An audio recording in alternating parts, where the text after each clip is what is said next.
Netflix, now with advertising to sell, has swooped in to take the traditional CBS slot, capping off the traditional broadcast upfront week in May. The streaming giant, which rolled out an advertising tier in November, will host ad buyers at the Paris Theatre in New York on May 17. CBS parent Paramount Global, which had continued the tradition of the company's Carnegie Hall upfront, decided this year to abandon the slot at the end of what had always been known as Broadcast Upfront Week. The company instead will focus on more intimate gatherings with ad clients. Of course, the broadcast upfronts long ago morphed into something more blended, with presentations incorporating cable and dollops of digital and streaming for years.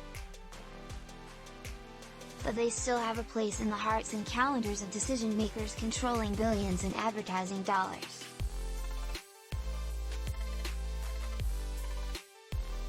Netflix took over the lease of the Paris in 2019 and has used the fabled single-screen venue next to the Plaza Hotel to screen a range of films and series. Of course, many of them are Netflix originals and the site often hosts premieres, but it's also a repertory house of sorts where directors can program work that influenced them, for example.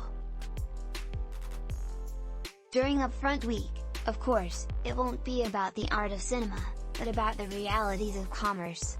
After insisting for years that it would never take advertising, Netflix made an about-face a year ago amid worsening financial performance.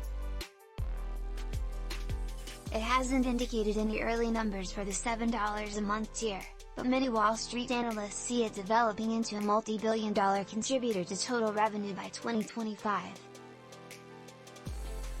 Another tech giant, YouTube, has long been a presence during the NewFronts and tech-centric ad blitz held earlier in the spring, though last year was the first time the digital video destination held forth during the traditional upfront week.